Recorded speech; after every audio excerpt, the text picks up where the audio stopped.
Sige, Repa! Kayo na ang kuwela! Ang benta sa masa! Kayo na din ang good vibes! Nagbibigay tunay na ligaya!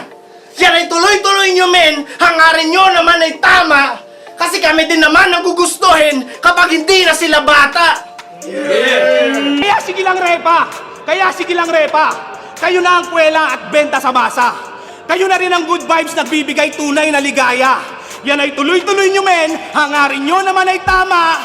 Kasi kami din naman ang gugustuhin kapag hindi na sila bakla. Marami namang battle MC ang mga napakita ng kanilang angking husay at sari-saring estilo na rin ang ating nasaksihan sa mga battle nila. At marami na nga rin mga sikat na linya ang tumatak hindi lang sa isang battle MC kundi nakatatak na rin ito sa liga. Sa sobrang sikat nga ng linyang ito ay marami na nga ding mga battle MC ang ginawa nito ng parody. At speaking of parody, marami na tayong nagawa niyan at umabot pa nga ito ng part 3. Yung nagawa natin at meron na nga rin akong nagawang parody ngayong 2025. So check nyo na lang guys kung gusto nyo mapanood.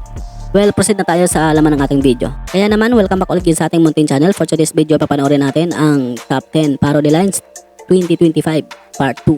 At paalala ko lang muna, maklips na inyong papapanood sa araw na ito ay alang sabot ang aking nakayanan. At kung meron man ako hindi naisama, ay syempre, gumawa na lang kayo ng sarili nyong video. Para, syempre, alam nyo naman, 4P kayo eh. So, simulan natin. Let's go!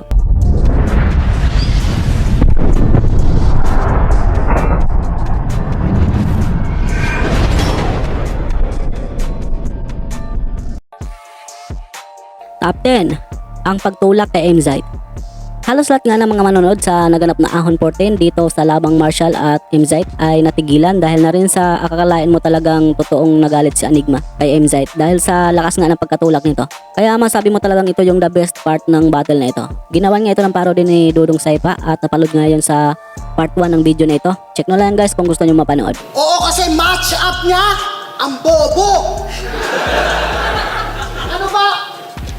Ano ba yung utak mo?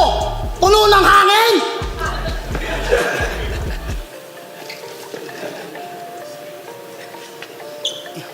O kita mo para matuloy lang yung laban si Enigma pa tumulak sa akin?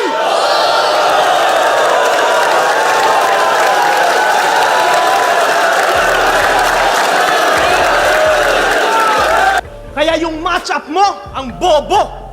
Ano ba yung utak mo, puno ng hangin? Ha?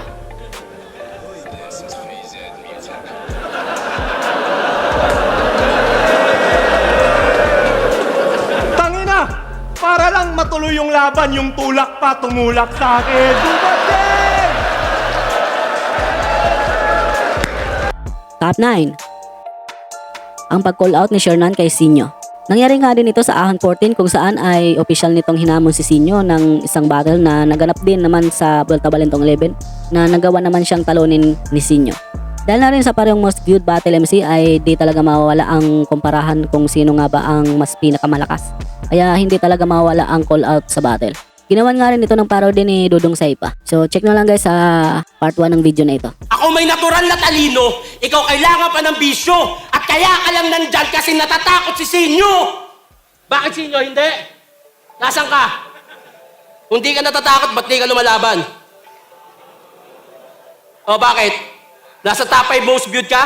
Nasa top 5 din ako. Magaling ka. Magaling din ako. Successful ka, tol. Successful din ako. May itsura ka?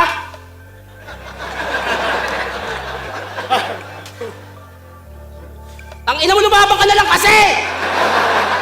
O sige, kayo na may natural na talino, kami na may bisyo. At kaya lang naman di natatapos yung issue kasi natatakot lumaban si Emzite. Emzite, nasan ka? Kung di ka natatakot, bakit ayaw mo lumaban? May views ka? May views din si Shernan.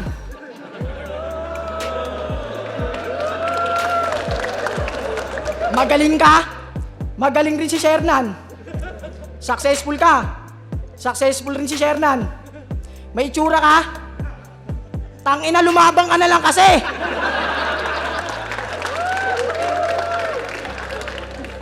Top 8, Chinso ni Tip CD. Isa nga si Tipsy D sa malakas na battle MC ngayon dahil na sa bawat battle nga nito ay talagang may aabangan kang bagong pasabog. At ang pinakasikat nga niyang linya ay ang makina ng Chinson na mas lalong lumakas sa naging battle nila ni Batang Rebelde. Kaya marami ding mga battle MC ang ginawa nito ng parody na umabot pa nga sa iba't ibang liga. Galbusal sa bibig! Tama na par! Kakilabot ang echo! Pwes tanggapin mo still bar! Pati pag beat na sa tempo, katapusan mo na BR! Di ko tinatawag ang name mo, yun ay BR! Brrr! Makina na Jason!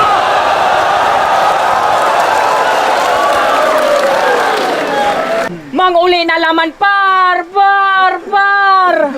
Kay mo patol ka, 1/4 naman nananggal. Mo nang BR! Brr! Dito chinso, imutong-mutong na di na mo anda! Top 7. Ang ender o signature lines ni Batas. Isa nga si Batas sa mga OG at all gods na rin dito sa Flip Top na sobrang may pinakamalaking naiambag dito sa liga. At marami nga rin mga bagong battle MC ang iniidolo ito. Isa nga si Batas sa mga malalakas na battle MC na kahit nga nagretiro na ito ay marami pa rin mga battle MC ang gusto itong makaharap. At isa nga sa mga tumatak niyang linya ay ang kanyang ender na kapag narinig mo ay alam mo na agad na sa kanya galing. Ngayon, sinong pikon? Sinong banas? Kita naman sa itsura ng mukha mo. Paano ka ba mag-aangas? Dito mismo ikaw ay burado. Di tayo magkaantas. Ako Panginoon, ikay salang Kristiyano. At tandaan mo ako ang batas. Ngayon, sinong pikon? Sinong banas? Kita naman sa itsura ng face mo. Paano ka pa mag-aangas? Dito mismo ikaw ay erase, bro. Hindi tayo magkaantas kahit sa parody ang lay mo. At tandaan mo ako ang batas. Brrr! Makina na Cheto!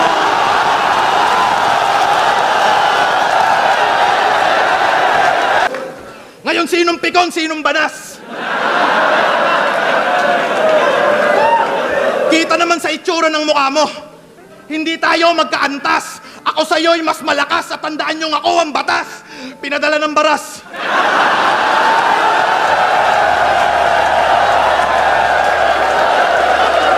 Number 6. Ang paghamon ni JL sa mga old god. Isa nga din ito sa mga tumatak na linya ni JL na naging laban nila ni Sayad. At dahil na sa linyang ito ay marami nga mga fan ng Flip Top ang gusto nilang makita makalaban ni JL ang mga old god na bumabattle sa Flip Top. At dahil sa sumikat ang linyang ito ay marami na rin mga battle MC ang ginawa nito ng parody. Kaya tara na mga Diyos, ahon na, sumakay sa torrent, pero kaya ba ng old god sumabay sa current? Kaya tara na mga Diyos! Tao na! Sumakay sa torrent, pero kaya pa ng old gods na sumabay sa comment.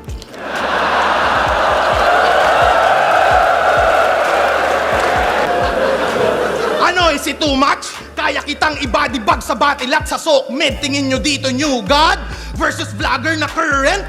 Pwes... versus vlogger na current? Pwes kaya ba ng new god sumabay sa content?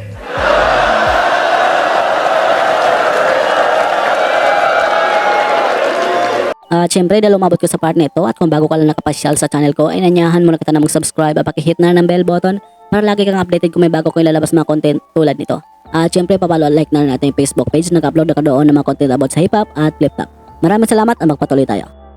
Number 5. Ang pahaging ni Tipsy D kay Mot. Sa tinagatagal nga ng pahaging at call out ng isa't isa ay sa wakas ay naikasa na rin ang laban sa paparating na Ahon 16. Dito nga malalaman kung sino nga ba sa dalawa ang mas pinakamalakas. Sobrang sulit nga din ng pahaging na to ni Tipsy D kay Mot kaya ginawa niya ito ng parody ni Kilan sa laban nila ni Castillo. Katawan mo sa dugo nakahilata, wala ng kulay. Ngayon kahit ano pang pabibo ng bata, wala ng buhay. Kaya naman ang daling isinilid, walang palag. Hindi na malikot. Teka, ang luwag pa sa body bag, kasya pa si Mot!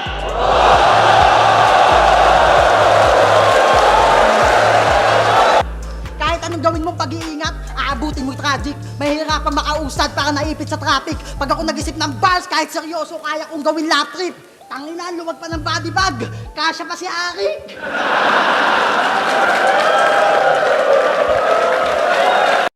Number 4. Thirdy Lance sa Motos Finals. Sumikat nga itong linya ni Thirdy sa naging laban niya sa finals sa tournament ng Motos, laban naman kay Nico G. Sa sobrang sikas nga ng linyang ito ay napakaraming battle MC ang ginawa nito ng parody, mapa-flip top, pulo, ay marinig mo ang mga parody ng linyang ito na mapahanggang sa ngayon nga ay meron pa ding naggumagawa. Tinawag nyo kaming probinsyano, bisakol, mangmang, lahat yan inipon ko. Inaral ang Tagalog, nagsanay, nanahimik, hanggang umabot sa puntong to. At ang sarap sa pakiramdam na wika nyo aking gamit habang binababoy ko kayo. Bilang bawi, yung 5 mong page na pinapalike, hindi ko pinansin. Lahat yan, inipon ko. At ang sarap sa pakiramdam, nakakarap-harapan kong dinedecline yung page na pinapalike mo.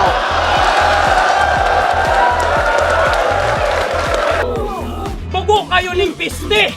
Sa imong level pa ko nanaog at nagbisaya na ako, Rick! Ubos na yung Tagalog!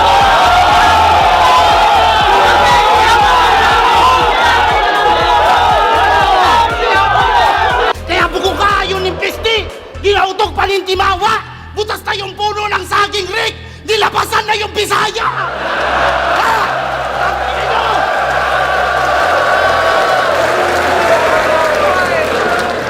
Number 3.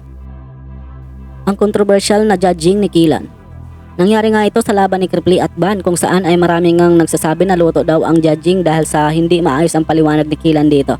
At idagdag mo na rin na hindi nito alam kung sino ang unang banat. Kaya hanggang ngayon nga ay di pa rin makamubun si Kripli sa nangyari. Kaya bilang ganti ay isang parody ang nabuo ni Husky sa naging laban niya kay JL. Ikaw ng bala. Pwede maulit yun, boss. Pwede maulit yun. Maano na lang, makat na lang. Kurado ako nung finals nyo. Tingin mo ba ang bobo ko? Nakakatawang isipin na ikaw binoto ko. Sino ba unang banat?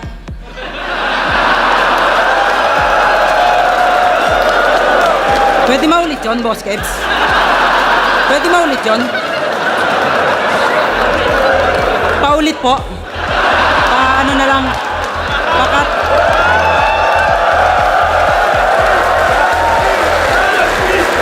Top 2. Lanzetta Holorime. Speaking of sikat na linya, isa na ata itong linya ni Lanzetta sa mga sumikat dahil sa sobrang daming battle MC ang ginawa nito ng parody. Nagagawa na nga tayo ng video sa mga nagparody nito. Di ko lang alam kung saan nga ba yun nakalagay, kung sa part 1 ba o sa part 2. Basta check na lang guys. Isinama ko na lang siya ulit kasi hanggang ngayon nga ay meron pa rin nagpaparody sa linyang ito. Paano kung yung style tol ng yung idol ni Laruco Holo gamit? At pumatol wag humabol di nag-oo ganid. Tila boso o sobalit, tigado o noo dagit. Saktong rifle sa yung eyeball, kita mo to, automatic.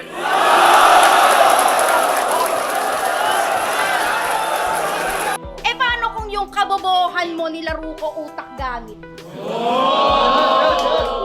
Laban sa utak mong gamunggo na malapit nang mawala o magic? Kaya ba ng brain cells mo makipagsabayan baka mag-collapse ka matik? Pag sumakit ang ulo mo, kita mo to, Bayo Jessic. Paano kung yung style tol ng yung idol nila Ruko Pet ni Arik? Pagka-chuchu, magpahabol, tumakbo ko hanggang sa amin. Kaya focus ka lang sa atin. Meron akong hagis. Eto my ball sa yung eyeball. Kuha mo yon, balik sa akin. Para sa team top number 1, ang solid na multi ni Poison 13. Naganap naman ito sa laban ni Poison 13 at Sinyo sa day 3 ng Ahon 15, kung saan tinalo lang naman ito si Sinyo at pinabaunan pa ito ng solid na multi. Nasa tingin ko ay di kayang gawin ni Sinyo kaya parang ang dating ay tinuruan ni Poison 13 si Sinyo mag-multi dito. Sumikat nga rin ang linyang ito at maraming ang battle MC ang ginawa nito ng parody. At kaya siya number 1 dahil sa ito nga ang may pinakamaraming parody sa video natin ngayon. Alang-alang sa pangalang atang-atang ni tanga at karangalang dinala ay kitang ilang bilang din ang inang kinya bilang pinaka. Ire-remind lang kita total ikaw ang kilala na ang rule number 1 magmultikatang ina ka. Alang-alang sa kalaban ko na tatanga-tanga, sarap basagin ng panga, ay kitang ilang milya din ang tinawid at pinanis kang kinang ina ka. I-remind din kita gago mukha kang tinapa na ang...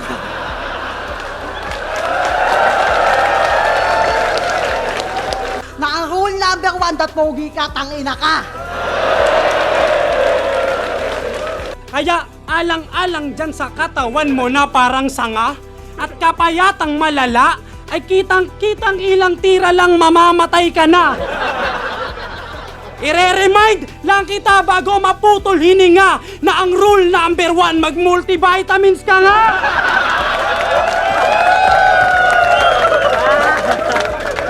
Nakaulak ang mga bara pati flow na binato, laging ganon ang tira mo, pinarodi kahit ano. I-remind din kita ng lyrical tang ina mo na ang rule number 1, original ang linya mo.